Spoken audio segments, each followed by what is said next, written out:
Muchas gracias. Bien, pues muy buenos días a todas y a todas. Soy el doctor Raúl Ávila Ortiz y está a mi cargo este módulo hoy y mañana. Me da mucho gusto que nos reencontremos o que nos encontremos quienes no hemos tenido el gusto de compartir alguna sesión o algún módulo de los diplomados de la Escuela Judicial, pero les damos otra vez una muy cordial bienvenida. Este es el diplomado en justicia electoral inclusiva, ¿verdad? Y tiene un sentido precisamente de hacer notar eh, cómo es que el Tribunal Electoral lleva a cabo sus operaciones de judiciales, ¿no? Constitucionales, para integrar o incluir a personas y a grupos que han sido excluidos o que están diferenciados y que no pueden ejercer adecuadamente sus derechos político-electorales. Ese creo que es el objetivo general del diplomado.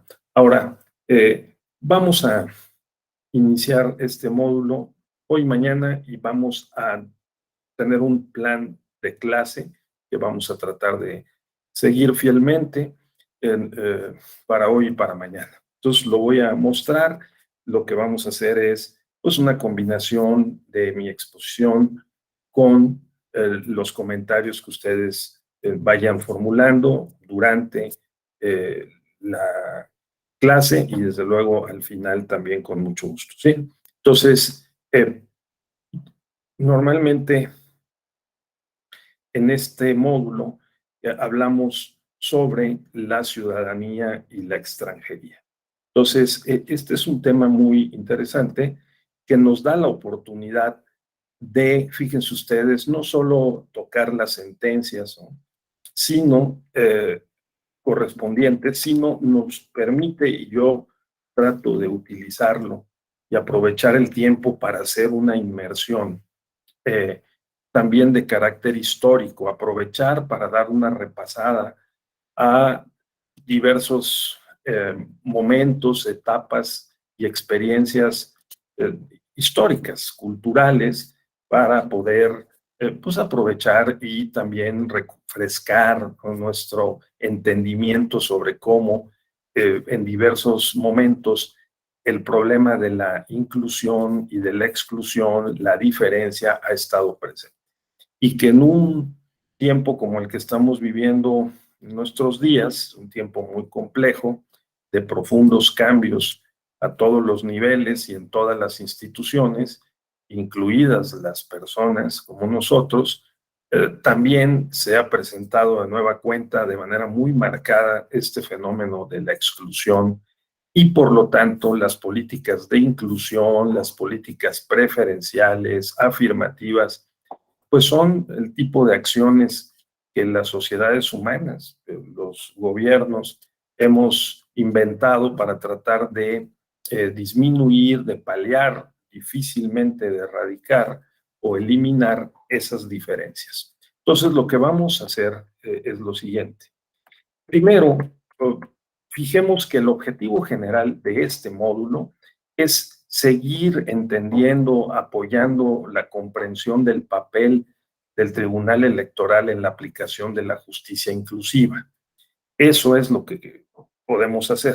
Es decir, vamos a seguir juntando, analizando y comprendiendo, ¿verdad?, los elementos que el tribunal, la sala superior en particular, toma en cuenta y utiliza para aplicar el concepto de justicia electoral inclusiva. Esa es la idea. Entonces ustedes lo van a ir viendo como ya lo han estado haciendo en diversos módulos con diversos grupos. El tema de las mujeres, un tema muy sensible, no solo en México, en otros países también, un fenómeno en buena medida global y muy complejo, y también muy sensible, o el tema de los migrantes, el tema de las personas en prisión, de los menores, adolescentes y desde luego las personas con discapacidad y otros grupos desaventajados o desprotegidos forman parte de este fenómeno, y pues las políticas inclusivas, como decía, afirmativas, promocionales, pues tratan de paliar esa diferencia y esa desventaja. Entonces el objetivo general es ese. Objetivos específicos podemos situar para este módulo. Yo creo que uno muy importante es entender las sentencias relevantes de la Sala Superior en materia de ciudadanía y extranjería. Este objetivo y los contenidos correspondientes para poderlo lograr lo vamos a reservar para el día de mañana, ¿sí? Normalmente yo divido este módulo en pues una primera parte conceptual e histórica, más legislativa, y una segunda parte el día de mañana propiamente de carácter jurisdiccional para revisar las sentencias que en la última década, en números cerrados, el tribunal ha venido aprobando en este rubro en particular de ciudadanía y extranjería. Ese sería nuestro plan, ¿sí? Vamos a entender esas sentencias. Vamos hoy a estudiar algunos conceptos básicos de ciudadanía y extranjería. Me voy a detener en el concepto de derechos fundamentales porque los derechos político-electorales son de carácter fundamental. Vamos a, sobre todo, insistir al hacer un recorrido histórico general en examinar la tesis de que en todos los tiempos, culturas, civilizaciones, ha habido estratificación, desigualdad, diferencias de clase, y que este concepto de ciudadanía y de extranjería o algunos otros que hemos inventado los seres humanos en los grupos sociales ha servido como criterio para diferenciarnos. Y, desde luego, se han conseguido determinados propósitos y objetivos de carácter político o económico o social, ¿verdad? Ya mañana entonces estudiaremos las sentencias correspondientes, y recuerden ustedes, por favor, que voy a hacer énfasis en una sentencia en particular que nos va a servir para ilustrar de qué manera la Sala Superior, los actores judiciales, jurisdiccionales, es decir, los magistrados, las magistradas, ¿no? Los ministros también de la Corte, pero en este caso las magistraturas de la Sala Superior aplican la ponderación. Entonces, porque hay una sentencia que tiene que ver con esta materia específica de ciudadanía y extranjería, en la cual es muy claro, es muy notorio y es muy didáctica la forma en cómo la Sala Superior, y particularmente en la ponencia del magistrado Felipe de la Mata, se hizo este trabajo de hacer un juicio de ponderación y aplicar el principio de proporcionalidad, ¿de acuerdo? Nos va a servir mucho para entenderlo, porque luego hablamos de proporcionalidad, de interpretación conforme, hablamos de progresividad y hablamos de ponderación, y no, en ocasiones no queda claro. Entonces, me parece que este es un objetivo en particular que mañana vamos a tratar de conseguir entre todos, ¿de acuerdo? Sí. Entonces, ese es nuestro plan de clase, compañeras, compañeros. Lo dividimos en dos, hoy con algunos aspectos conceptuales e históricos que me parecen relevantes, y luego mañana la parte propiamente jurisdiccional de la última década a través de unas 6 sentencias muy importantes que la Sala Superior ha aprobado en esta materia. Bien, eso es nuestro plan. Ahora, nuestra guía de exposición la tenemos aquí. Vamos a ir poco a poco desarrollando. Primero, los aspectos conceptuales, ¿sí? Recordemos, esta es una materia que nos un tema que nos explican en la materia de derecho internacional público, derecho internacional privado, que eh, nosotros estamos relacionados con el Estado a través de la Constitución y con la comunidad internacional a través de los convenios, tratados internacionales que la Constitución reconoce y que se aprueban en términos de la propia Constitución y de las leyes. Ese nexo jurídico nos atribuye derechos y obligaciones. El nexo jurídico principal es la Constitución. La Constitución es la que nos asigna, atribuye y distribuye los derechos y las obligaciones. Por lo tanto, la nacionalidad y la extranjería, que se han usado a lo largo de la historia como instrumento para operar ese nexo, ¿verdad? Se ha utilizado con objetivos políticos. En ocasiones se ha atribuido la ciudadanía y también se ha definido la extranjería con un propósito de integración de la sociedad. Necesitamos que quede claro quiénes son ciudadanos y necesitamos integrarlos a la sociedad. Entonces, ese es un objetivo. Otro objetivo es la cohesión. Bajamos los requisitos para ser ciudadanos y aumentamos entonces la posibilidad de la cohesión social. También la diferenciación. Hacemos más rígido el requisito de la ciudadanía y, por lo tanto, excluimos más, diferenciamos más y privilegiamos a unas personas que, por lo general, son las clases dirigentes de una sociedad determinada. ¿Sí? También esta regulación de la ciudadanía y la extranjería puede tener por objeto, como propósito, el control, que desde luego, en la medida en que excluyamos de la ciudadanía o vayamos creando categorías dentro de los tipos de extranjería o de los tipos de ciudadanía, pues vamos asegurando un control político y social. Así que también hay objetivos de carácter vinculados con la gobernabilidad e incluso con la administración. Ustedes imagínense que, por ejemplo, determináramos que todos los migrantes que entren al país por ese solo hecho se conviertan en ciudadanos. Habría un problema muy serio, ¿no?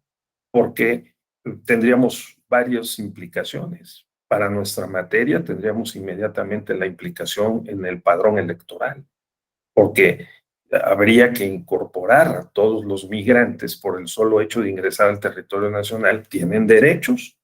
La Constitución es muy clara, ¿no? Los derechos y las garantías que esta Constitución otorga es para todos, no solamente para los eh, ciudadanos o ciudadanas, sino para todos los habitantes. Las personas que ingresan al territorio nacional tienen derechos. Entonces, algunos derechos, sobre todo que son los derechos fundamentales, ¿no? Entonces, aquí se nota con toda claridad cómo, bueno, los estados-nación contemporáneos pues han utilizado estas categorías conceptuales para diferenciar y para conseguir determinados objetivos. Esto no es nuevo. Como veremos, de Roma a los aztecas, ¿no? Y a la Nueva España, y desde luego en el México moderno, se ha utilizado este tipo de instrumental conceptual y jurídico para lograr estos objetivos. Otro tipo de objetivos que también se buscan son de carácter económico, porque si se le facilita a determinadas personas que adquieran la ciudadanía, como por ejemplo en España, dense cuenta con este conflicto que ha emergido alrededor del expresidente Enrique Peña Nieto, ¿no? De que su abogado compró un edificio en la zona centro de Madrid. eh, los españoles que han modificado sus leyes y que son muy pragmáticos los últimos 40 años, si alguien tiene la capacidad económica para adquirir un edificio, un inmueble en el centro o en un área eh, especial en la capital, por lo menos en Madrid, entonces tiene ciertos derechos que no son los de una persona, de un turista o de un inmigrante inciso A, sino que lo pasan a un nivel inciso B y le van asignando mayores derechos, ¿no? Entonces, porque hay objetivos en la política migratoria, ¿no? Y el concepto de ciudadanía y de extranjería que tienen que ver con el tema económico, con el capital, con la propiedad, con el trabajo, con el comercio, la recaudación. Por ejemplo, pues si queremos aumentar la recaudación, pues también hay que aumentar, es decir, flexibilizar, por ejemplo, los requisitos de la ciudadanía, de tal manera que pues son los ciudadanos los que pagan impuestos. Los no ciudadanos que obtienen un lucro en México, por ejemplo, pues también hay un régimen para la extranjería para efectos fiscales, ¿no es cierto? Y también hay otro tipo de objetivos que se buscan con la política de la nacionalidad, la ciudadanía y la extranjería, que son de carácter cultural, porque también la idea, pues, es mantener una identidad, una identificación, un sentido de pertenencia con un grupo social, con la sociedad y el vínculo con el Estado. Entonces, tengamos en mente estos tres, por favor, ¿sí? La nacionalidad, la ciudadanía, la extranjería, históricamente y actualmente, se regula a través de la Constitución y las leyes en la búsqueda de objetivos que pueden ser políticos, económicos, sociales o culturales, ¿verdad? Bien, entonces, esa como una primera entrada. La segunda es que estos derechos son derechos humanos fundamentales. Entonces, nosotros en estos diplomados y en general en el discurso de la escuela judicial y del tribunal, hacemos mucho énfasis en el carácter fundamental de los derechos humanos. De hecho, se sostiene hoy, y esto cuesta mucho trabajo entenderlo en algunos casos, que han sido polémicos, sentencias relevantes de la Sala Superior, que el Tribunal Electoral del Poder Judicial de la Federación, como lo ha establecido muy bien el doctor César Astudillo, investigador de jurídicas de la UNAM, el doctor Felipe de la Mata, desde luego, ha pasado de ser un tribunal de legalidad a un tribunal de constitucionalidad y particularmente un tribunal de derechos humanos. Esto hay que subrayarlo. El Tribunal Electoral, a partir de 2011, con la reforma constitucional en materia de derechos y justicia, se ha convertido en un tribunal de tutela de los derechos humanos. Es un tribunal garante de los derechos humanos. Derechos humanos que en el caso de el ámbito espacial, temporal, material, o sea, en el ámbito del país, adquiere la modalidad o el rango de derechos constitucionales fundamentales. ¿En qué consiste la fundamentalidad? ¿No? La fundamentalidad consiste en que estos derechos humanos, que son una categoría filosófica, eh, digamos, con una pretensión de un alcance, pues si no universal, sí global, internacional, en cada país va adquiriendo una cierta medida, ¿no? Un cierto grado, una cierta extensión. Cada constitución de cada país determina cuáles son los derechos fundamentales. La fundamentalidad de esos derechos consiste en que son personalísimos, no enajenables, existen de manera permanente, no son renunciables, tampoco son absolutos, pero sí tienen una densidad importante y pueden estar sujetos a restricciones, pero estas tienen que estar debidamente justificadas. ¿De acuerdo? Los derechos humanos fundamentales tienen estas características. a Jesús, a Jaime o a Jonathan o a mí o a cualquiera de nosotros por el solo hecho de haber nacido en México y estar vinculados con la Constitución, que es el nexo jurídico que nos atribuye derechos y obligaciones, nosotros somos portadores de derechos. Esos derechos, como dice Luigi Ferrajoli, son expectativas. Nadie puede decir, oye, yo aquí los tengo, déjeme mostrárselos. No, están pactados en la Constitución, en los convenios internacionales, en las leyes, están también creados a través de la jurisprudencia constitucional, de las sentencias constitucionales, eh, y estos derechos, repito, gozan de estas características. Sí, son personalísimos porque Jaime no se lo puede prestar a Juan, Juan a Jonathan, ni Jonathan a mí, ¿no? Tampoco son enajenables porque yo no puedo, se tendría por inexistente o nula la cláusula en la cual por un contrato de trabajo yo renunciara a mis derechos político-electorales, por ejemplo, o al derecho de la libertad de expresión.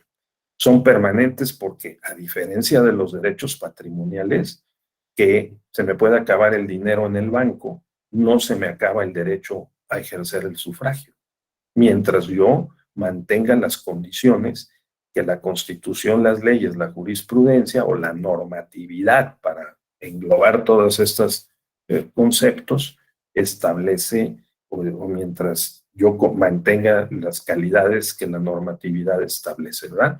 Entonces, es permanente, no es renunciable, repito. Aunque ustedes lo pacten o yo lo pacte en un contrato, se tendrá por no puesto. Esa cláusula es nula de pleno derecho. Y, como sabemos, ningún derecho es absoluto. Salvo, dicen algunos, pues quizá el derecho a que no sea uno torturado, y hay veces ni ese, ¿no? Pero bueno, entonces ese. Y las restricciones, porque pues históricamente también se ha convenido y es parte de la experiencia humana de que los derechos tienen un límite, tienen un alcance y tienen un límite. Entonces, los derechos político-electorales gozan de estas características. Jesús, gozan de estas características. Los derechos político-electorales son derechos fundamentales. Seguramente la respuesta será que sí, ¿verdad? Por eso el tribunal se asume como un tribunal, como una jurisdicción garante de los derechos humanos fundamentales, porque los derechos político-electorales son derechos fundamentales. La reforma constitucional 2011, recuerden ustedes que entre otros de los principios que estableció en el artículo primero de la Constitución, prescribió que los derechos son indivisibles, son interdependientes, son universales y son progresivos. El carácter de interdependiente o ese criterio conviene analizarlo con detenimiento, porque la interdependencia sugiere o propone que los derechos pueden ser transversales. Entonces, los derechos político-electorales pueden ser transversales, con los derechos de género, por ejemplo, ¿no? Pueden ser transversales con los derechos de las personas indígenas. Y hay que tener o disponer de los instrumentos analíticos, de la capacidad intelectual, ¿verdad? Académica, profesional, para poder distinguir cómo se interrelacionan unos derechos con otros en la perspectiva de la interdependencia. Y lo digo porque estas bases conceptuales nos van a servir para entender mejor por qué la Sala Superior está desarrollando esta línea jurisprudencial consistente de defensa, tutela, promoción, garantía de los derechos humanos, fundamentales como son los derechos político-electorales. ¿De acuerdo? Eso no lo hacía antes de 2011, por lo menos con la misma consistencia y vigor con lo que lo está haciendo después de 2011. Sí lo venía haciendo desde 1996, pero tenía más limitaciones en el marco jurídico para poder desarrollar una línea jurisprudencial que se ha convertido en probablemente la principal característica de la Sala Superior y del Tribunal Electoral en los últimos 10 años. Estarán ustedes de acuerdo, ¿verdad? Seguramente que esta es una de las principales características de la jurisprudencia constitucional electoral de los últimos 10 años, por lo menos de la Sala Superior del Tribunal Electoral. Bien, que es repito, la garantía de los derechos, y en ese marco están los derechos de la ciudadanía y de la extranjería, como lo vamos a ver, que ha sido congruente en la Sala Superior al resolver varios casos en donde ha corregido la exclusión que la normatividad legislativa, vamos a llamarla así, que las disposiciones legislativas han mantenido y no han reformado. ¿Sí? Entonces, la Sala Superior en ciertos casos ha corregido, complementado o reconstruido, si ustedes quieren, la normatividad legislativa para imprimirle un sentido y fijarle un alcance que permita la inclusión. ¿De acuerdo? Entonces, ese es el punto. Bien, hasta ahora llevamos dos aspectos. Entonces, ¿cuáles son los objetivos de la política constitucional en relación con la ciudadanía y la extranjería? Pues son objetivos de carácter político, económico, social, cultural. Los derechos político-electorales son derechos fundamentales. La respuesta es naturalmente que sí, porque comparten estas 5 o 6 características que hemos apuntado. Los derechos fundamentales, dice Ferrajoli y otros autores destacados, repito, son personalísimos, no enajenables, permanentes, no renunciables, no absolutos, ciertamente, y están sujetos a determinadas restricciones que deben ser interpretadas de una manera estricta, no de una manera laxa o amplia las restricciones a los derechos. Los derechos recubren y hacen posible un plan de vida digno, ¿no? Entonces, hay indignidad en ciertas prohibiciones o en determinados privilegios. Y eso es lo que, sobre todo, la jurisdicción constitucional, en este caso electoral, o sea, el Tribunal Electoral, cuando encuentra en la normatividad legislativa o administrativa que hay este tipo de costras, ¿verdad? Este tipo de remanentes, de exclusiones, de normas que promueven exclusiones, ha tratado de corregirlas, reconstruyendo el significado, la proposición emergente de los enunciados legislativos. ¿De acuerdo? Están los enunciados legislativos, pero ese no es el derecho completo. El enunciado legislativo es una de las piezas del derecho. El enunciado legislativo lo termina formulando mediante la interpretación y la argumentación jurídica el Tribunal Constitucional. Ese es su papel. Bien, entonces, hasta ahí vamos bien, ¿sí? Tenemos esos dos primeros elementos. Bien, por lo tanto, pues desglosemos que lo que ya sabemos, el derecho a votar, ser votado, asociación, afiliación, desafiliación, acceso, desempeño de funciones públicas en condiciones pacíficas, suficientes, no violencia para acceso a los cargos o en la competencia electoral, etcétera. Todos estos son derechos político-electorales que están legislados o que están construidos por la vía jurisprudencial, ¿verdad? Y que después pueden pasar a formar parte de la legislación. En esta dinámica interna del Estado constitucional, a través de sus instituciones políticas y jurídicas, se van formando las normas por la vía legislativa, por la vía administrativa reglamentaria y por la vía jurisdiccional, jurisprudencial, de tal suerte que vamos en el mejor de los casos, construyendo una normatividad más completa, a la cual le podemos denominar derecho. Entonces, los derechos político-electorales se han construido de esta manera, ciertamente. Ahora, pasemos a ver los tradicionales principios de atribución de la nacionalidad: sangre, suelo, domicilio o residencia, pero también en algunos países nexo económico. Vean el caso de España que les mencioné, ¿no? O por ejemplo el caso de Uruguay.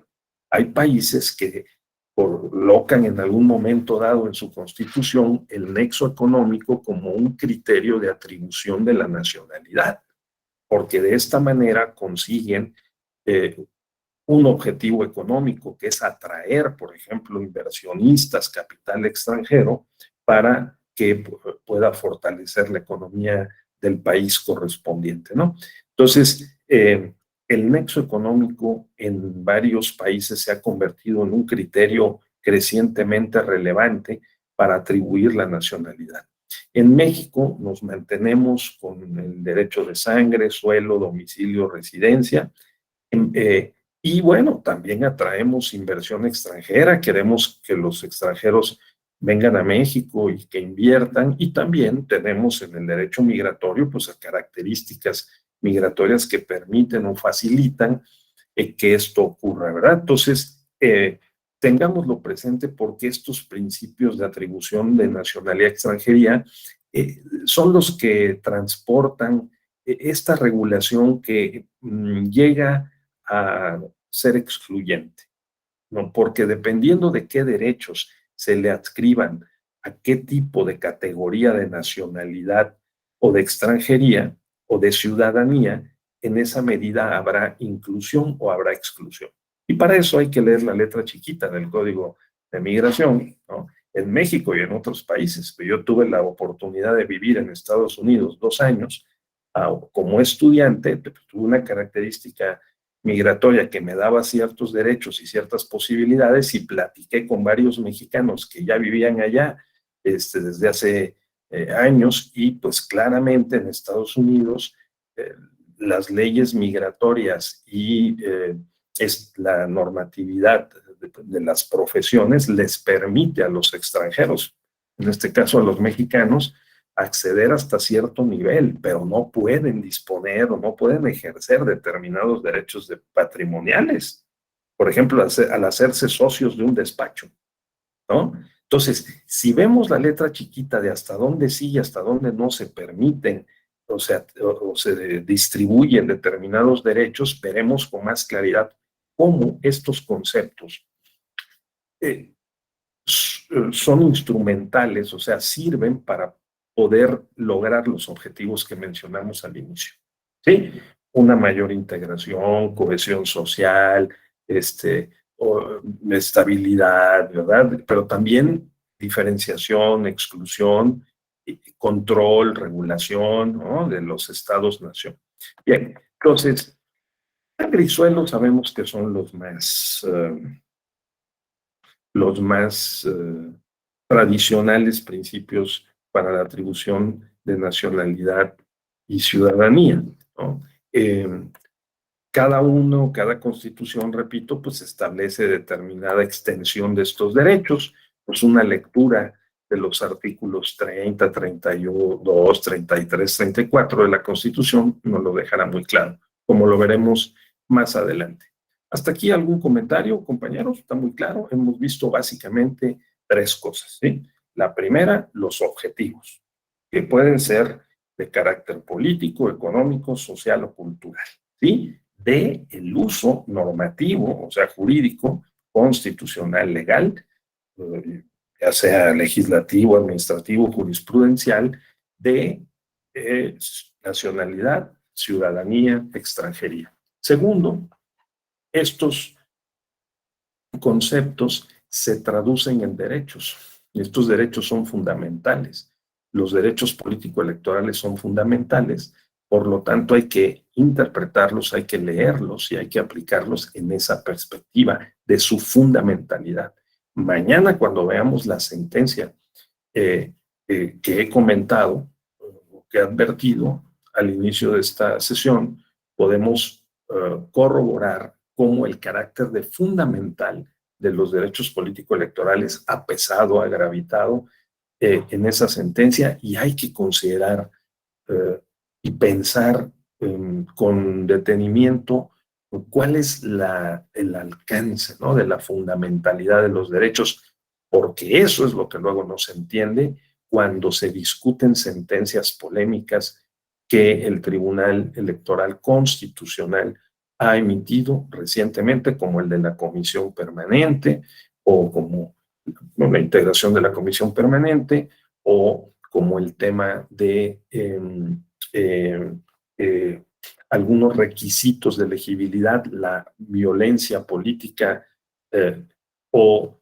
los actos anticipados de pre-campaña, eh, como posibles inhibidores de la posibilidad de ser candidato, ¿no?, de elegibilidad para las candidaturas. Entonces, estos son sentencias muy polémicas, pero que, digamos, se entenderían mejor si se entiende cómo están pensando los magistrados, las magistradas, la Constitución. Y la Constitución no se lee igual antes que después de 2011.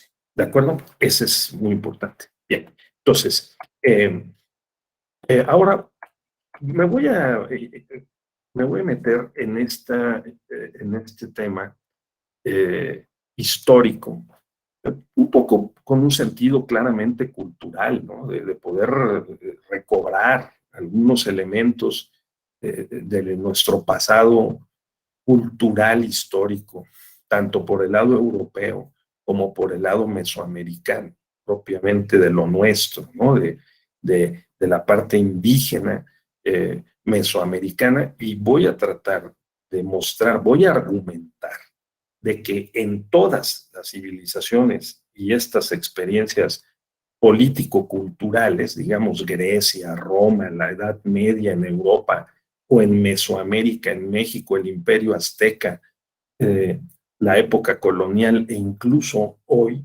¿verdad?, en el México independiente, en los últimos 2 siglos, este tema de la nacionalidad y la ciudadanía envuelven o transportan instrumentos de exclusión, de diferenciación y también de inclusión. Esa es la idea. Bueno,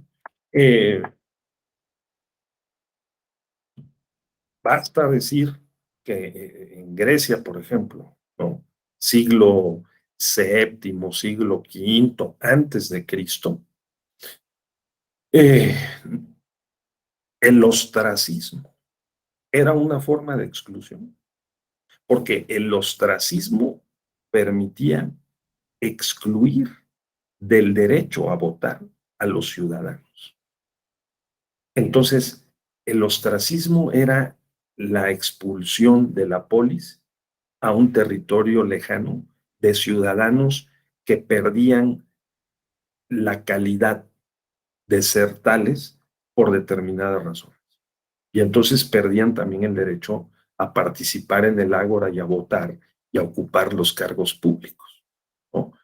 Notemos que la ciudadanía era un privilegio en Grecia reservado para determinadas clases minoritarias, ¿verdad?, que gozaban de ciertas características educativas, culturales. No cualquiera participaba en el ágora, no cualquiera participaba en el areópago como juez o como magistrado, sino que se tenían que reunir ciertas características, y aquí funcionaba también este instrumento de la exclusión con el concepto radical de ostracismo. Todavía se utiliza, ¿no?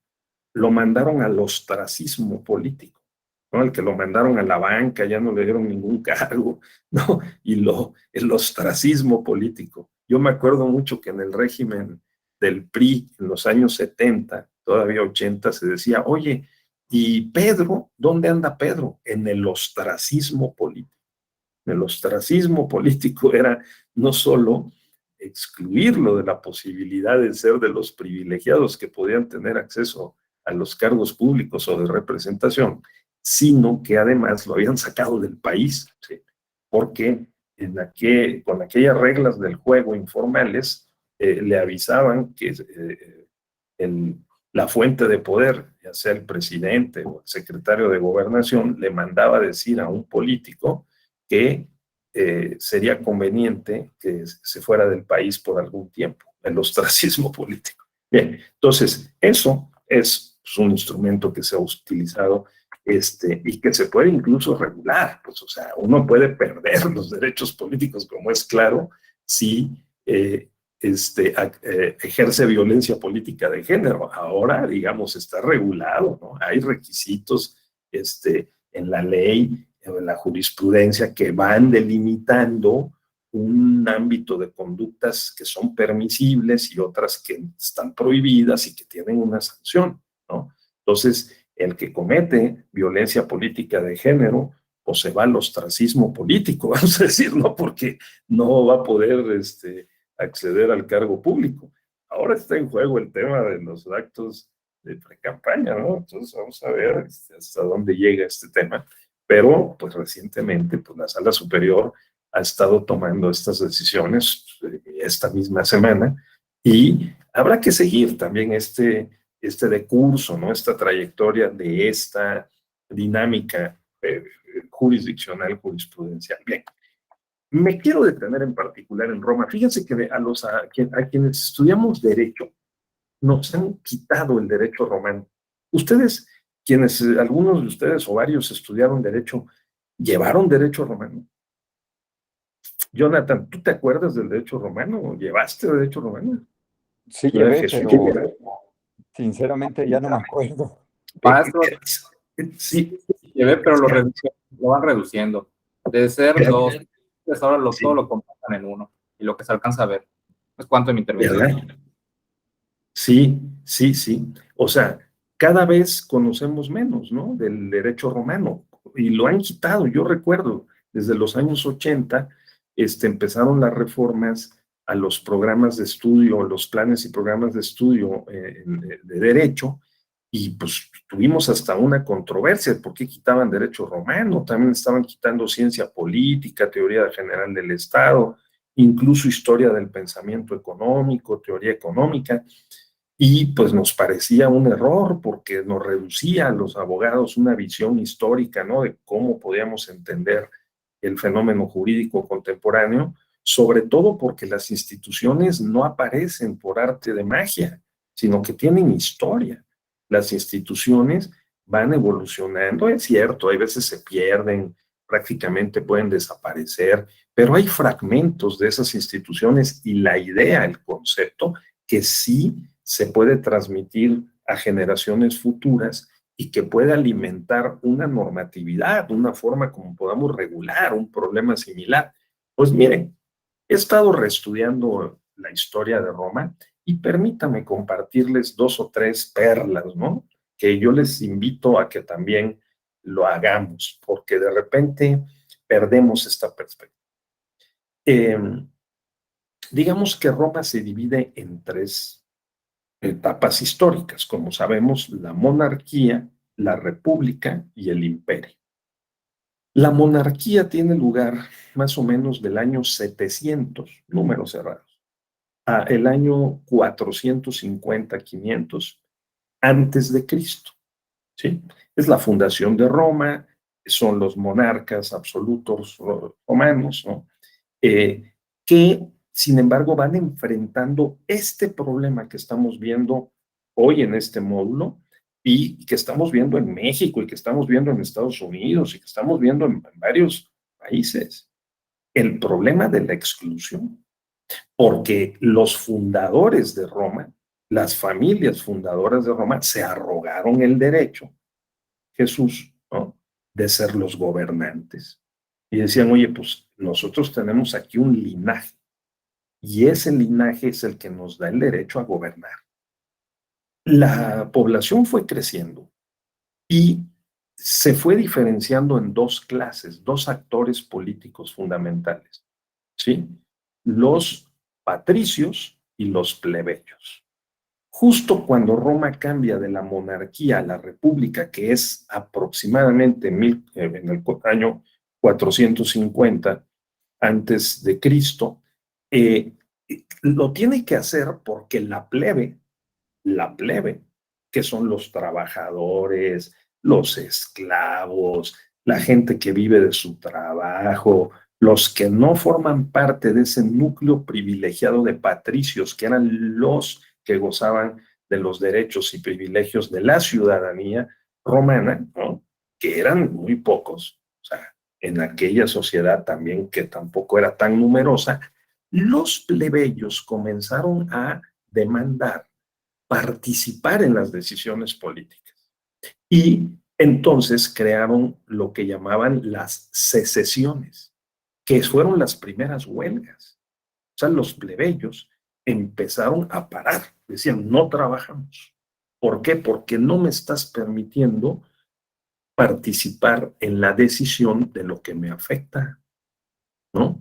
Las cosas a las que tengo derecho, el lugar donde vivo, los alimentos que consumo. Entonces, las secesiones, que fueron huelgas de los plebeyos, cada vez se fueron haciendo más intensas, más grandes y más complejas de manejar.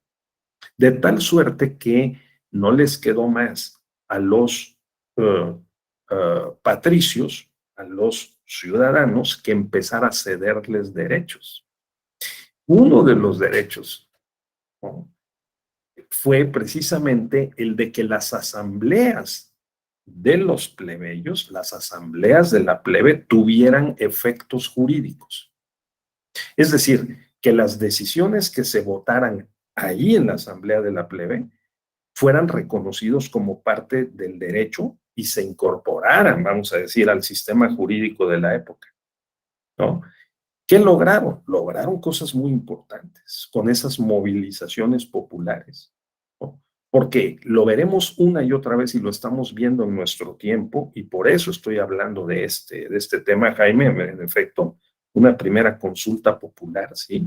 No, lo estoy diciendo con toda intención, no nada más porque se me ocurrió, es parte del plan de la clase, ¿no? Es que cuando se reconcentran los privilegios y se polarizan las sociedades, entonces vamos a decir que la plebe, ¿no?, reacciona y demanda a los privilegiados los espacios de representación.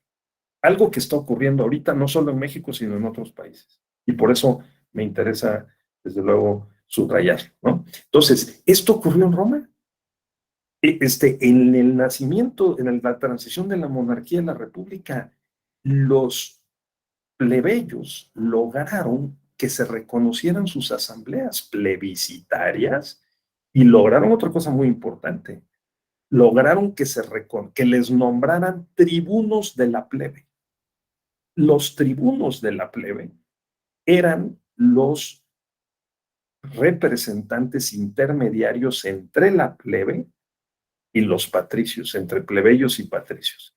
Una especie como de mediador, ¿sí?, que también impartía justicia, que también tenía la capacidad de negociar, que también tenía la capacidad de decir qué es lo que la plebe, ¿no?, decidía, qué es lo que quería.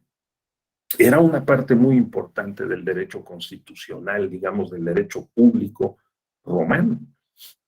Después lograron lo increíble, que un miembro de la plebe pudiera ser pontífice romano, o sea, que pudiera también manejar, ¿no?, la interpretación de los símbolos y, digamos, también ser el portador de la palabra de los dioses en los que creían los romanos, ¿sí?, y dirigir las ceremonias religiosas, ¿no? Entonces, esto es muy importante porque nos transporta la imagen de que en Roma, de la monarquía a la república, el actor fundamental fue la plebe. Sin la plebe no habría habido república, porque no habría habido este impulso democrático, si ustedes quieren, popular, asambleísta, ¿no?, para arrancarle algunos espacios de representación a los patricios que gozaban de los derechos plenos de ciudadanía. Estaban excluidos de esa ciudadanía los extranjeros, los esclavos, las mujeres, los latinos, sí, que eran una categoría especial de los pueblos situados al sur, sobre todo de la bota itálica y del norte del Mediterráneo, ¿verdad? De la cuenca del Mediterráneo, y estaban excluidos. Entonces, poco a poco, los romanos, el gobierno, ¿verdad? El Estado romano fue incorporándolos. Nos hemos olvidado de las 12 tablas. ¿Se acuerdan ustedes? Las 12 tablas ya se olvidaron, pero las 12 tablas fueron el primer código, digamos, ¿sí? En el que, aparte del código de Hammurabi, desde de épocas mucho más antiguas, pero las 12 tablas portan un significado muy relevante para nuestro tiempo, porque las 12 tablas son, digamos, los 12 libros, primero escritos en madera y después incluso en metal, ¿no? En que se establecieron lo que hoy, digamos, son los libros del Código Civil y parte de la Constitución. En la tabla 1 aparecía el derecho procesal civil, en la tabla 2 el derecho procesal penal, en la tabla 3 los derechos de propiedad, en la tabla 4 los derechos familiares, en la tabla 5 así, ¿no? Entonces, más o menos como tenemos el Código Civil. Por eso es muy importante recobrar esta información, porque ¿cuál fue el propósito de establecer las 12 tablas? El propósito de establecer las 12 tablas consistió en evitar que los jueces, los magistrados, que formaban parte de la clase de los patricios romanos, pudieran interpretar a capricho y de manera oscura, sin transparencia, ¿sí?, las costumbres y las reglas en Roma. Esa fue la idea, ¿sí? Las 12 tablas fueron una demanda de, eh, de los de la plebe, transmitida a través de los tribunos de la plebe, que lograron que se pactara por escrito y que quedara claro cuál era la normatividad, para evitar que los jueces, repito, interpretaran y decidieran sus asuntos de manera caprichosa. ¿Qué les parece? ¿Sí? Algo como lo que ha pasado también en el mundo moderno, porque ustedes saben que durante la Edad Media los reyes, los monarcas absolutos también nombraban a los jueces, vivían en el palacio del rey y prácticamente ejecutaban las decisiones, justificaban, mejor dicho, las decisiones del rey. Cuando el rey llamaba a los magistrados y formaba un jurado, ¿no?, y sometía un caso relevante a ese jurado, era porque ya les había transmitido el sentido de la decisión que los magistrados justificaban. Y como no había leyes escritas, sino estaban por lo menos no codificadas, pues entonces se podía interpretar A o se podía interpretar B o C, que fue lo que corrigió en el mundo moderno, o sea, de 1700, 1800, 1900 en adelante, la codificación. El poner los derechos en la Constitución, el poner las facultades y las atribuciones en la Constitución y el escribir y aprobar las leyes en los códigos para que haya seguridad y certeza jurídica, ¿no?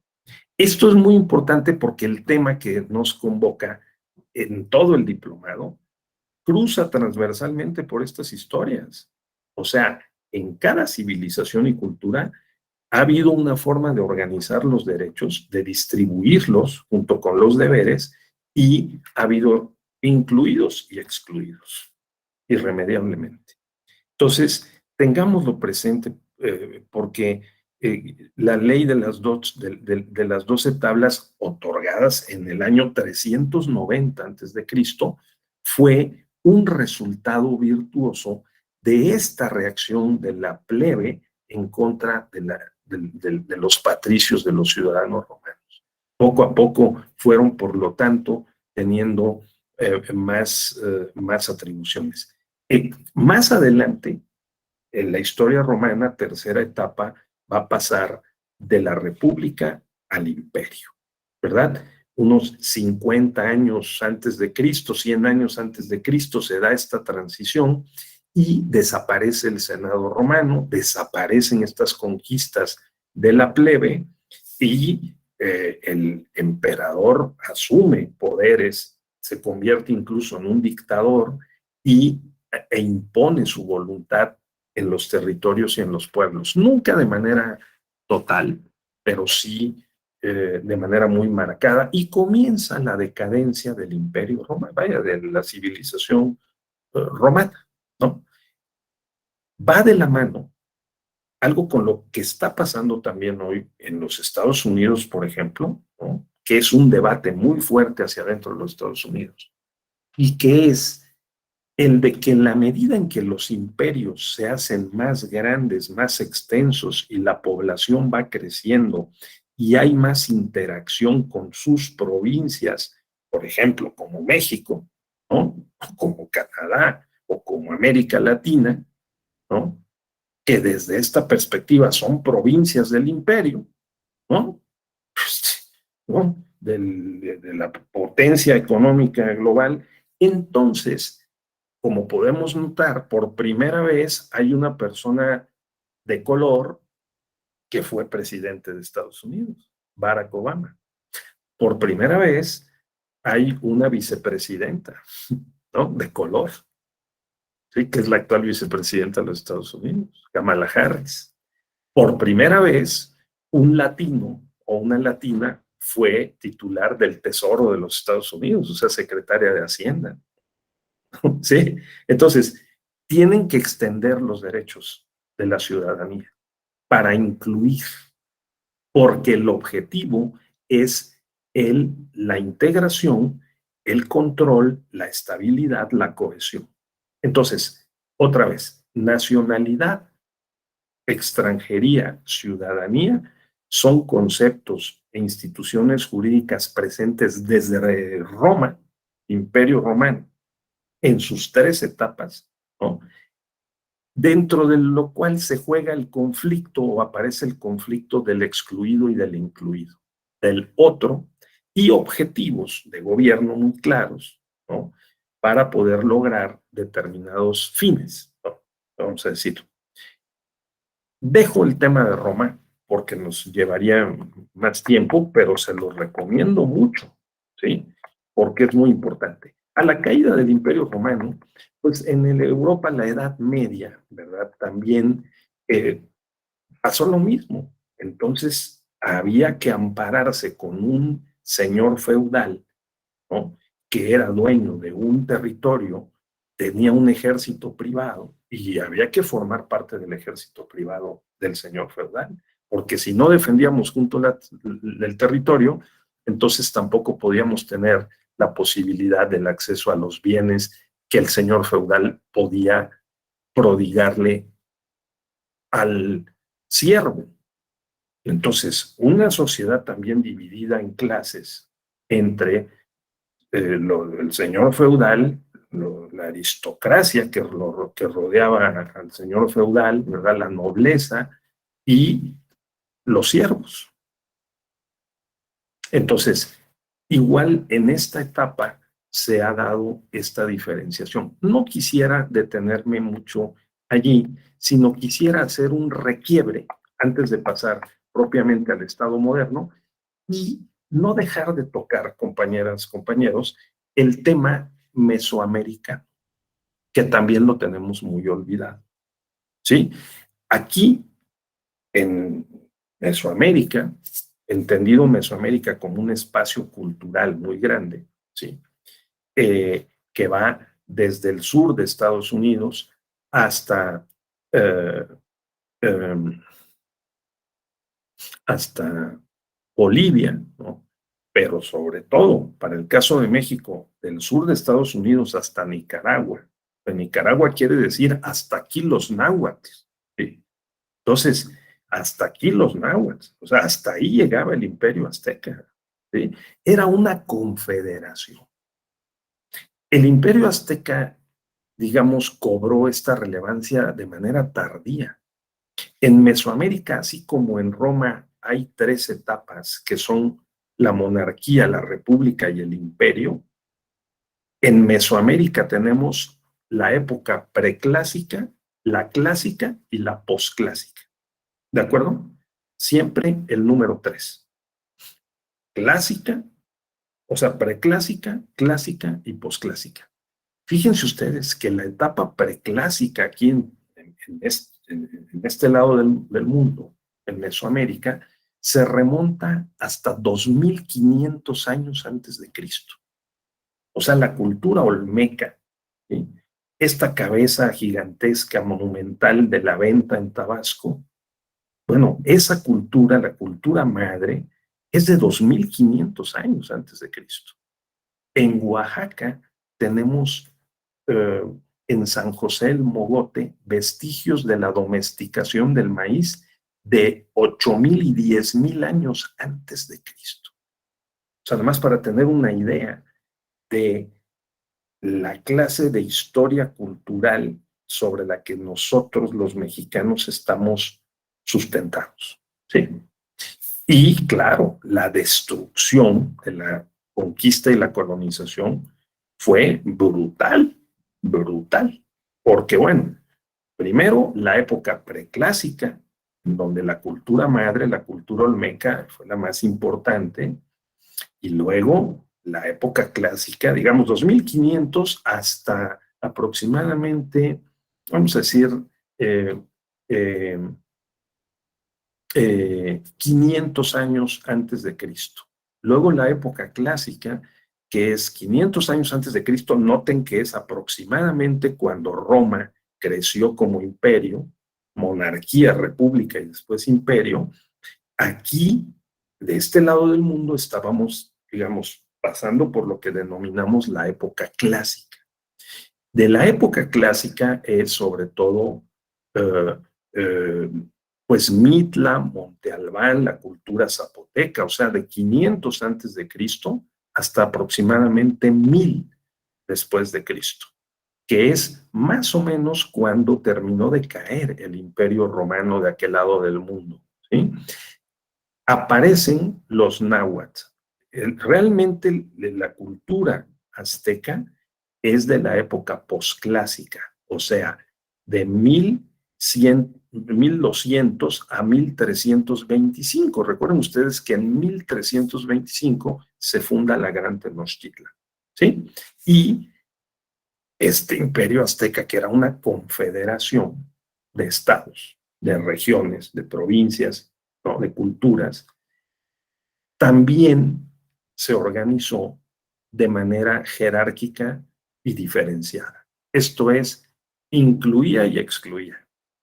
Quienes fundaron el clan original de los aztecas se arrogaron también el derecho de nombrar al monarca, pero no lo nombraban a dedo.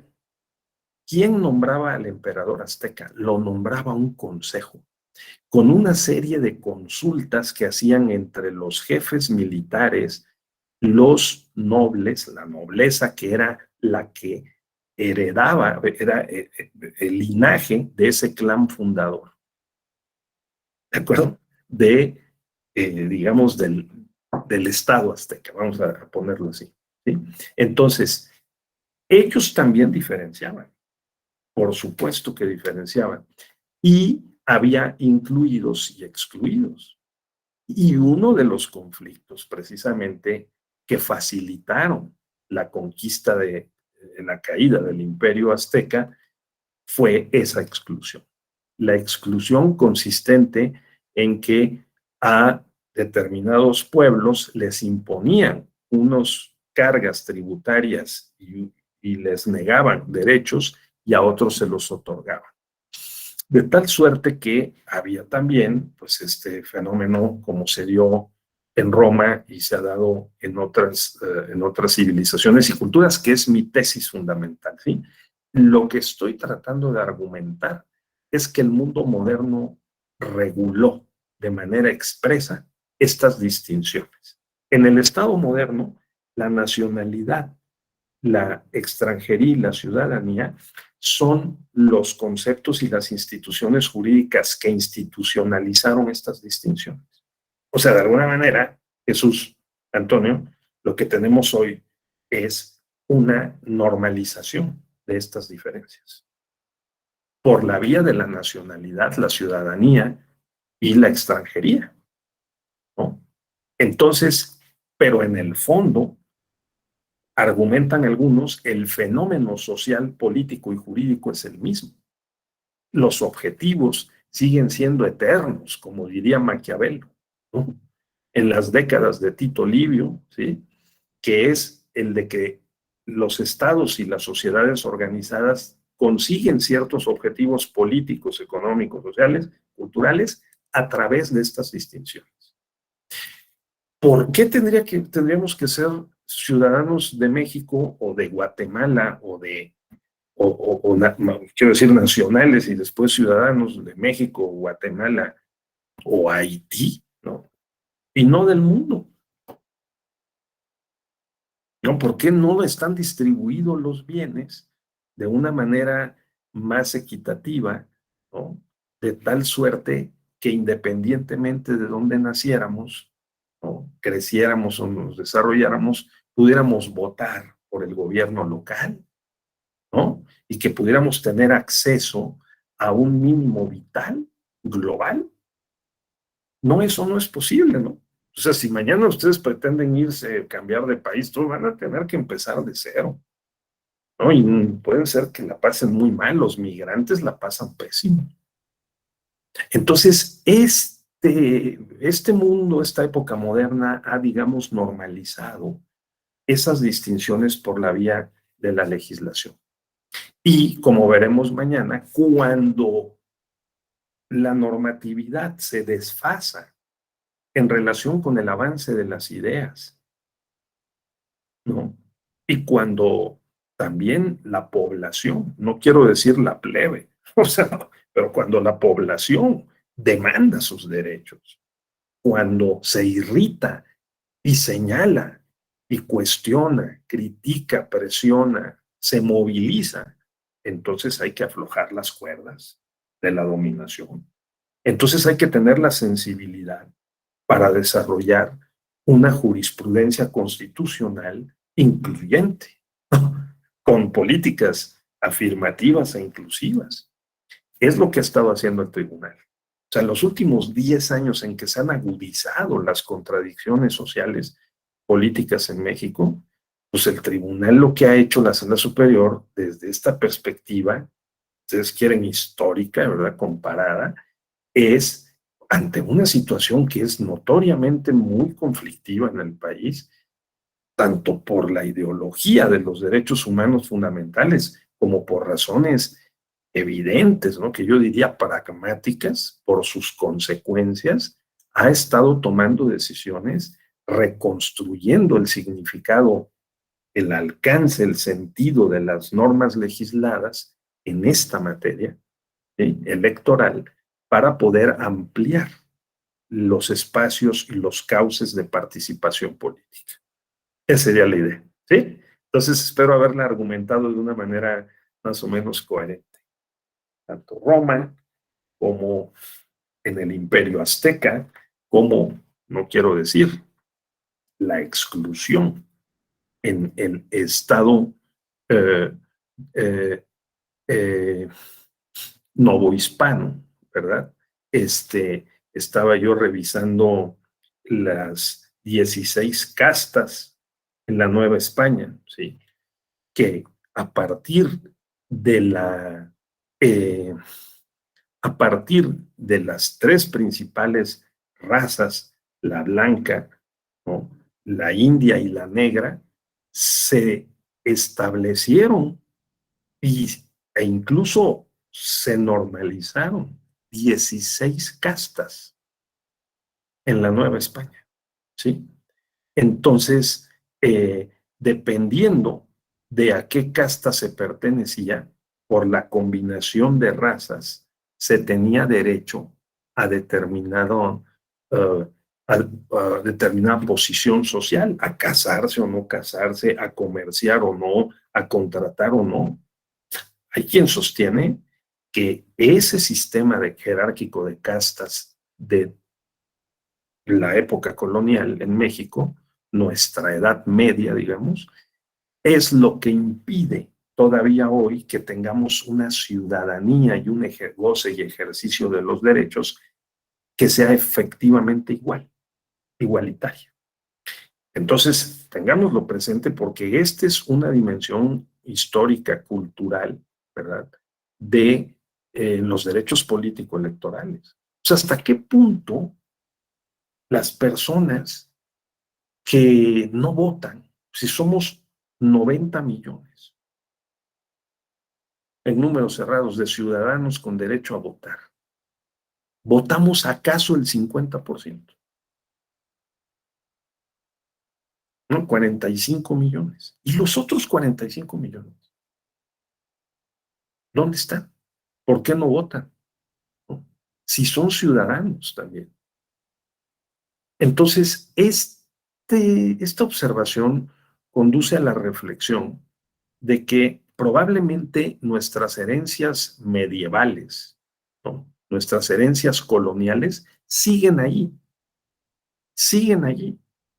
Nos salimos de las grandes ciudades y encontramos con que hay unos municipios y unos caseríos y unas agencias municipales en un territorio que sigue siendo muy extenso en México y con muchos problemas de fragmentación de la población. Con todo y que se ha concentrado mucho en las ciudades. Hoy el 70% de los mexicanos vivimos en grandes ciudades, pero ese 30% no es menor, porque estamos hablando de casi 40 millones de mexicanos. Son varios países de Centroamérica juntos, ¿no? Entonces, 40 millones de mexicanos. Y la pregunta es, ¿son suficientes las políticas afirmativas, ¿no?, preferenciales, ¿no?, como lo que se está estudiando en este diplomado de justicia electoral inclusiva para poder resolver ese problema? ¿O es solamente un paliativo? ¿Es una forma de moderar la exclusión? ¿No?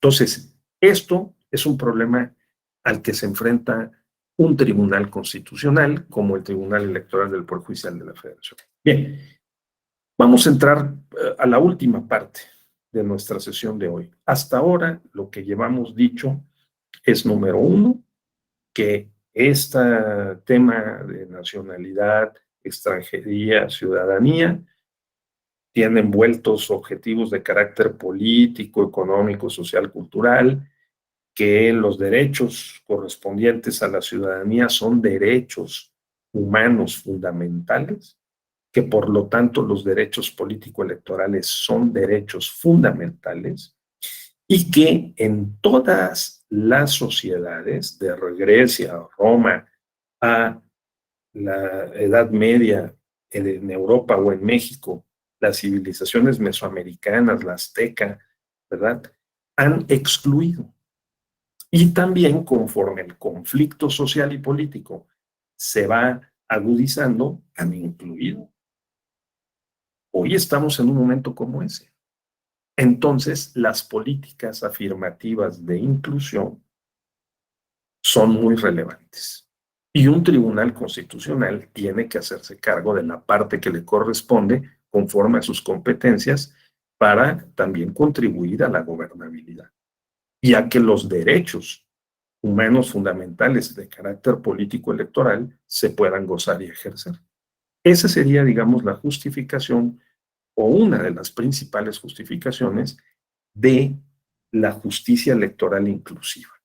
Bien, no sé si hay algún comentario, Jesús Antonio, tú coincidirías, Jaime, Mauricio, está clara esta primera pintura, escenario, de que estamos en un momento parecido, semejante al de otros momentos históricos en los que hay una grave desigualdad, diferenciación.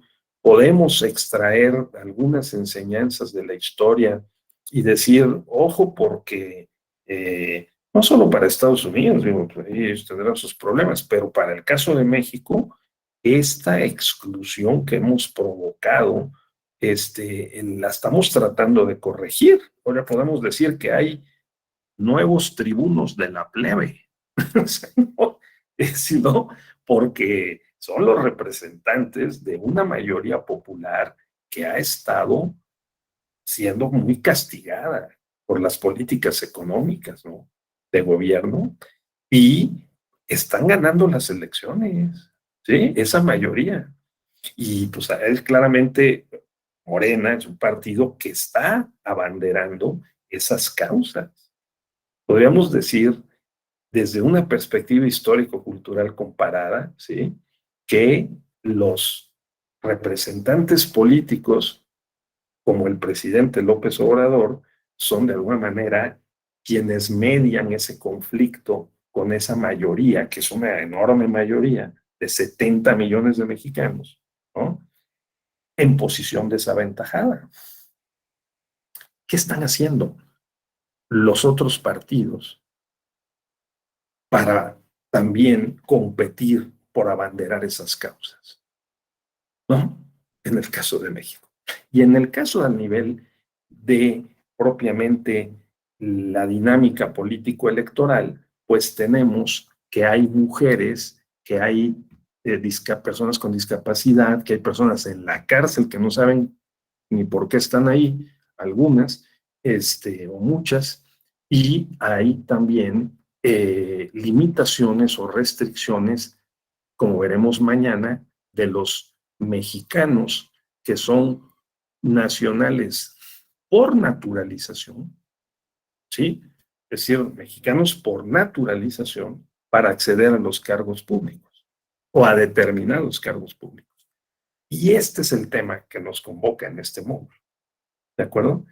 Cómo el Tribunal Constitucional Electoral ha identificado esas costras, esas bolsones o esas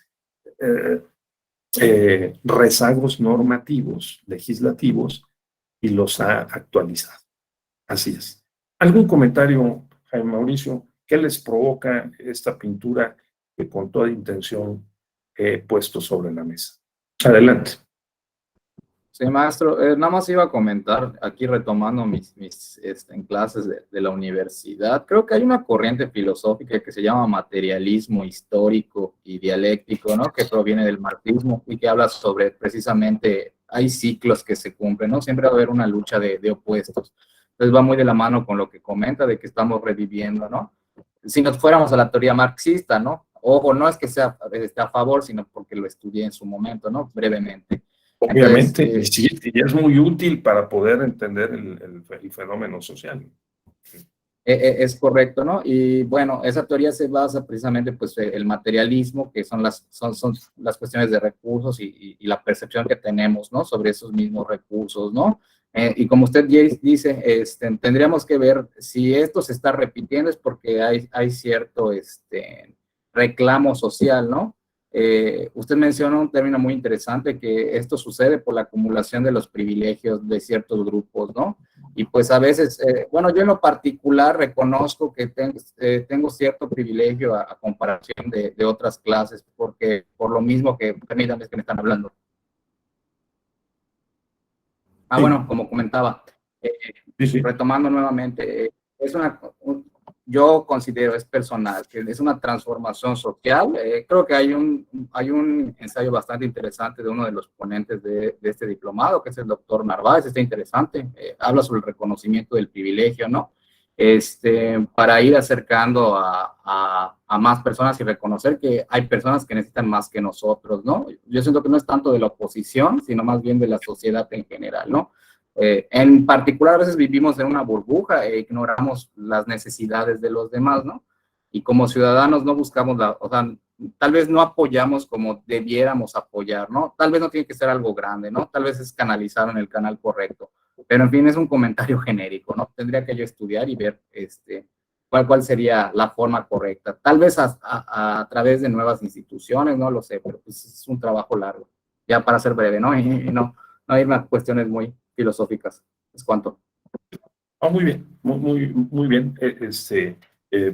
Pues Jaime coloca en nuestra conversación un componente, digamos, teórico interesante, ¿verdad? Y diríamos epistemológico, que es una forma de ver la realidad, ¿no? Y esa forma de ver la realidad o los hechos, dice él, pues lo que hemos estado hablando aquí, se parece o parece tener elementos de una metodología materialista histórica, ¿no? Dialéctica, en efecto. Sí, el propio Luigi Ferrajoli hace uso de este método para poder demostrar, como lo hemos estado argumentando en este módulo, que en las sociedades humanas se da la diferencia, se da la jerarquía, se da la exclusión y en la medida en que las clases gobernantes, ¿no? Ya sea más o menos formalmente, los estados-nación con poder ejecutivo, legislativo, ¿no? Judicial, con una representación política, con partidos políticos, pero a final de cuentas con una conducción de gobierno, de sociedades que son muy grandes y muy complejas, ¿no? Van viendo que la contradicción y la exclusión presenta riesgos para la estabilidad y la cohesión social y política, entonces van también concediendo, ¿no? Ante la presión y la demanda determinados derechos. Eso en la historia está muy demostrado. Las leyes de Burgos en 1553, ¿no?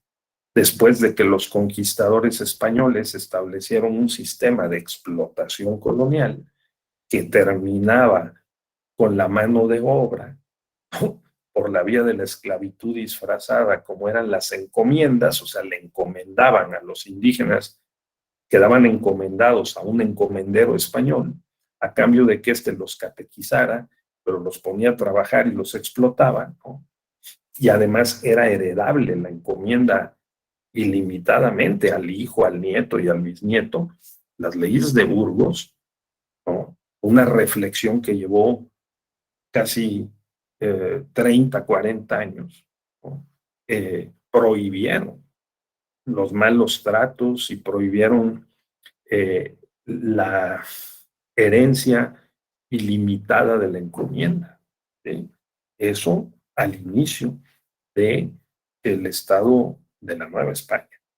Entonces, de la época colonial en México, pues porque también se dio la contradicción. Empezaron las revueltas indígenas, empezaron las movilizaciones regionales, de esto está muy documentado, y se considera que las leyes de Burgos son, digamos, una de las primeras muestras de una regulación en favor de los derechos, ¿no? Entonces, cuando las sociedades se tensan y que entran en esta oposición de privilegiados y no privilegiados, o de excluidos y quienes están incluidos y gozan de muchos derechos y los pueden ejercer además, ¿no? Entonces se presentan también la necesidad de establecer este tipo de estrategias o de políticas de inclusión. Ese es el mensaje que yo quiero transmitir, porque se verá con las 6 sentencias que en esta materia ha dictado en 10 años, sentencias relevantes, la Sala Superior, como de 2011 a 2021 hemos, por lo menos en la materia político-electoral, tratado de, digamos, reivindicar los derechos de nacionales que han querido participar en la política y que, de acuerdo con la ley, por lo menos, no tenían derecho a hacerlo. Y que las sentencias y la jurisprudencia del tribunal les abrió la puerta para que pudieran acceder. ¿De acuerdo? Bien, entonces, nos comentan algunos compañeros bueno, que el voto debería ser obligatorio, porque aunque dice el voto es obligatorio, no tiene consecuencias. Efectivamente, en México el voto es una obligación, es tanto una prerrogativa como una obligación, pero tenemos lo que se llama técnicamente una norma imperfecta, porque no tiene consecuencias. Es un debate muy interesante. El de hacer el voto obligatorio ha tenido, como luego tienen este tipo de medidas, ventajas y desventajas. En el Perú, la República del Perú, el voto ha sido obligatorio durante mucho tiempo y han pasado por diferentes experiencias. Hay veces el voto obligatorio sí promueve una mayor participación, sobre todo, digamos, cuando tiene consecuencias jurídicas sancionadoras, ¿no? Que no le permitan, directas o indirectas. Indirectas porque, por ejemplo, se limita la posibilidad de que uno tramite desde su pasaporte hasta su licencia de manejo o algún otro documento, si no vota. Esa es una consecuencia, una sanción indirecta. Y la sanción directa, claro, también es la posibilidad de que, pues, nos impongan una multa, una sanción pecuniaria. Entonces, en México no tenemos eso. En México es una prerrogativa y es una obligación, pero sin consecuencia jurídica sancionatoria, digamos, ¿no? Una posibilidad sería esto. Hay quien sostiene que si estableciéramos la segunda vuelta para elección presidencial y de gobernadores, y que el voto fuera obligatorio en la segunda vuelta, lograríamos romper la tendencia a que la segunda vuelta sea muy poco participativa, ¿sí? Que haya muy poca votación y aumentaríamos el caudal de la votación, la legitimidad del gobernante que fuera electo. Es una posibilidad, pero en general no hay un consenso mayoritario, ni siquiera en favor de la segunda vuelta, como lo hemos visto en estos días en que se están debatiendo las reformas propuestas por unos y otros partidos en México, reformas en materia electoral. Dice Gloria que hay que es atinado hacer este análisis de las civilizaciones, porque hay elementos que podemos compartir, extraer de unas experiencias para llevarlas a otra. Y pues sí, parece que en efecto un mejor conocimiento, entendimiento de estos fenómenos históricos nos facilita la sensibilidad y la comprensión que nos permita entender más, ¿no? Cómo es que podemos, si no resolver, por lo menos moderar, paliar estos problemas de exclusión que son muy notorios. Bien, quiero pasar a la última parte en los siguientes 10, 15 minutos de esta sesión para hacer notar que nosotros en el mundo moderno hemos formalizado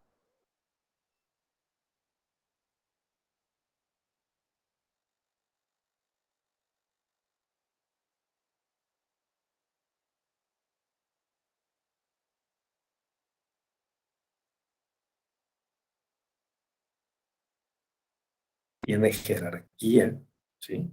La división de poderes, los procesos de control de quienes gobiernan, procesos constitucionales, procesos legales, están a disposición pues, para poderlos utilizar. El problema es que hay una grave desigualdad en el acceso a esos instrumentos para utilizarlos en defensa de los derechos o en exigencia de las obligaciones, ¿no? Entonces,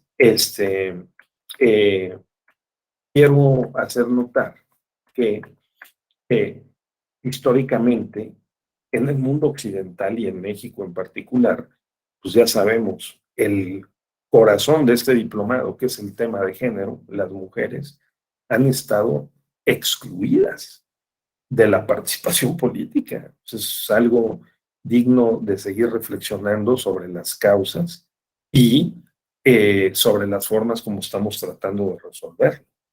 Bueno, en México hay una revolución, no solamente en México, diría yo, pero particularmente en México, de género.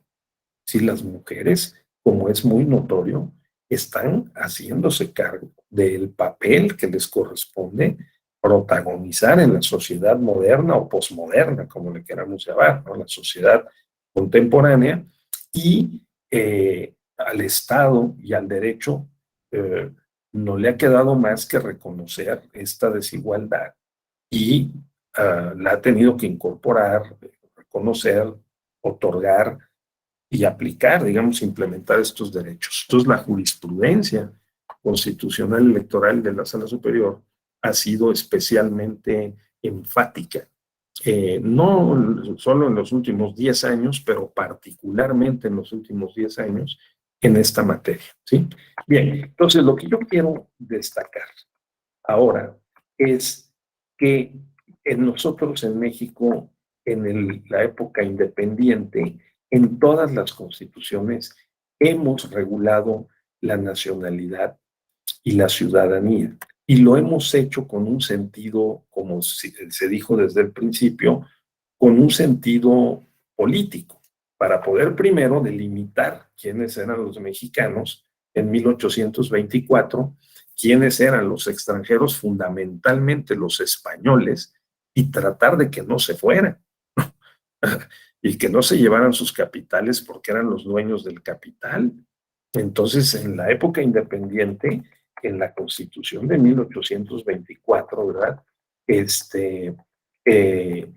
Esa fue la idea. Pero incluso antes, en los documentos como los sentimientos de la nación de Morelos, ¿verdad? Había una distinción, que los empleos los obtengan solo los americanos. Esta fue una de las causas de la independencia. El que los empleos, y los empleos mejor pagados, se le reservaban a los peninsulares, no a los criollos, y mucho menos a los mestizos. Los sentimientos de la nación transmiten este sentir de la población, ¿no? De la plebe, de decir, oigan, no nos pueden excluir, no nos deben excluir de los cargos públicos. La Constitución de Apatzingán, la Constitución de Morelos, ¿no? Que también define el criterio de la nacionalidad y la ciudadanía, en términos de que son ciudadanos todos los nacidos en esta América, como se llamaba entonces. Pero fíjense ustedes también el objetivo cultural, ¿no? Y social, los extranjeros radicados en este suelo que profesen la religión católica, apostólica, romana, y no se opongan a la libertad de la nación, también se reputarán ciudadanos de ella, en virtud de la Carta de Naturaleza, o sea, la naturalización, ¿verdad? Que se les otorgará, y por lo tanto gozarán de los beneficios de la ley, ¿sí? El Plan de Iguala, porque era un momento muy difícil, un territorio muy grande, ¿no? El que tenía México en ese momento, más grande, el doble de lo que tenemos hoy. Y pues también las leyes, la Constitución y las leyes fueron flexibles para que, por el hecho de que se tuviera un domicilio permanente, que se hubiera vivido durante algunos años en México, se podía hacer nacional, ¿no? Y vean lo que decía, el Plan de Iguala propuesto por Iturbide, que los americanos, bajo cuyo nombre comprendo no solo los nacidos en América, sino a los europeos, africanos, asiáticos que en ella residan. O sea, un sentido de inclusión, ¿sí? todos los habitantes del Imperio Mexicano, sin otra distinción que su mérito y virtudes, son ciudadanos idóneos para aportar cualquier empleo, ¿verdad? Entonces, si seguimos revisando los textos constitucionales, veremos esta constante. Los tratados de Córdoba le dieron una opción a los españoles residentes en México y a los mexicanos residentes en España para optar por una nacionalidad mexicana o española, ¿verdad? En sus respectivos países, ¿no? También, bueno, pues tenemos la ley de abril de 1828, que exigió 2 años para otorgar la residencia y luego un procedimiento administrativo y judicial sencillo para obtener la naturalización, siempre y cuando se renunciara a los títulos nobiliarios, por ejemplo, porque había varones, condes, condesas y todo un rango de personas que tenían en el antiguo régimen colonial esos privilegios o distinciones, ¿no? Aparte del derecho de sangre, los hijos de los ciudadanos que nazcan fuera del territorio de la nación serán considerados como nacidos en él. Un momento muy importante de tratar de integrar una nación, ¿no?, que estaba emergiendo en México con un Estado que necesitaba consolidarse. Entonces, tenemos las leyes de 1836 igual, ¿no?, reconocidos los dos principios por el derecho de suelo y el derecho de sangre, y siempre la idea de que los nacionales que opten por la naturalización y que, digamos, no, que renuncien expresamente a la nacionalidad previa que tuvieran, podrían adquirir la nacionalidad mexicana, ¿sí? Hay en unas o en otras constituciones diferentes características, regulaciones, precisiones para poder acceder a la nacionalidad mexicana por naturalización. Me interesa pasarme sobre todo a la Constitución y ya ir cerrando la sesión de 1917. ¿Qué fue lo que pasó? Durante los 30 años del porfiriato, nosotros tuvimos en México leyes de nacionalidad y extranjería más laxas.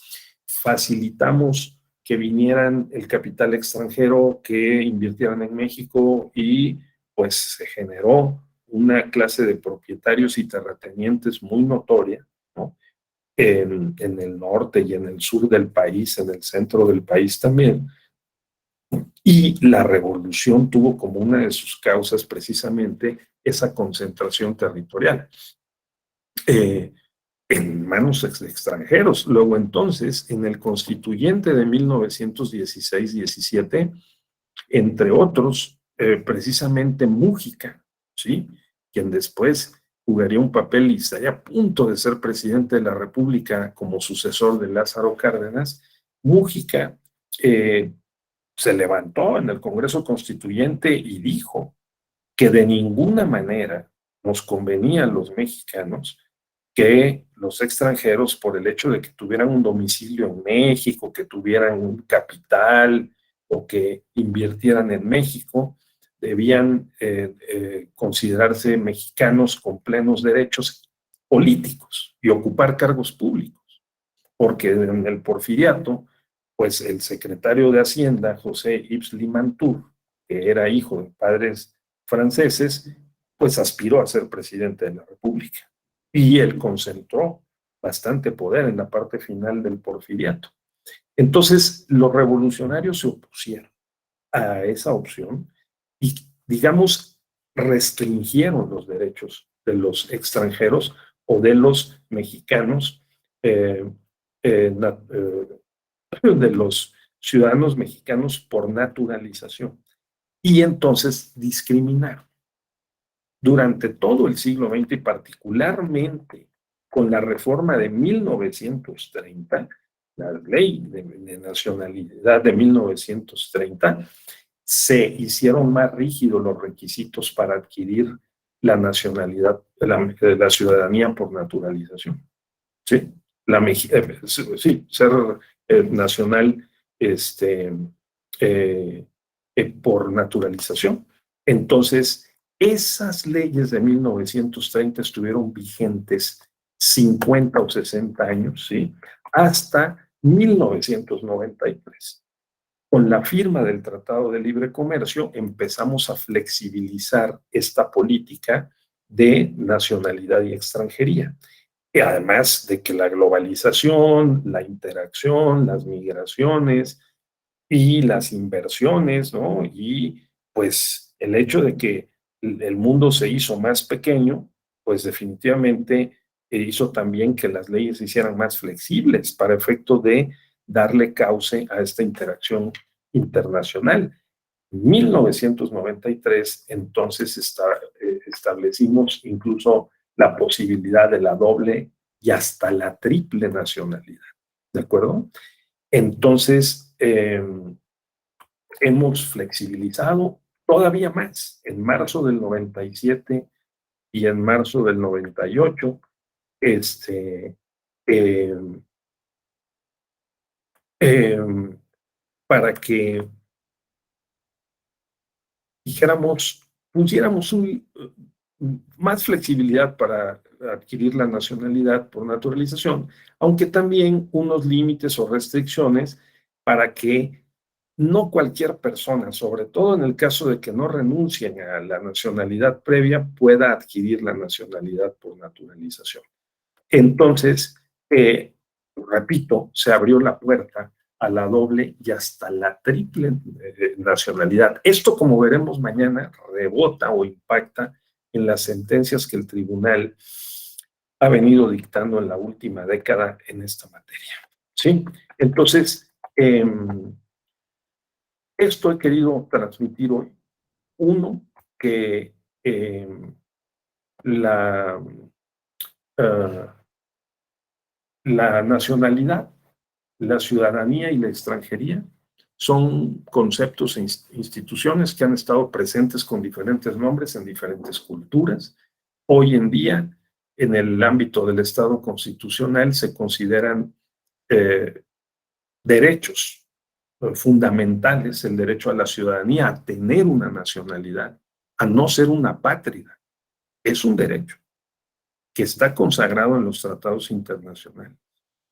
Y el que, dependiendo de cuál ha sido la política internacional y la política nacional, el fenómeno social, se han flexibilizado o se han vuelto más rígidas las normas en materia de nacionalidad, ciudadanía y extranjería. Hay países muy pragmáticos hoy como España o como Uruguay que privilegian incluso el nexo económico fiscal, allí donde uno tributa, allí tiene derecho a votar, por lo menos por las autoridades municipales, ¿sí?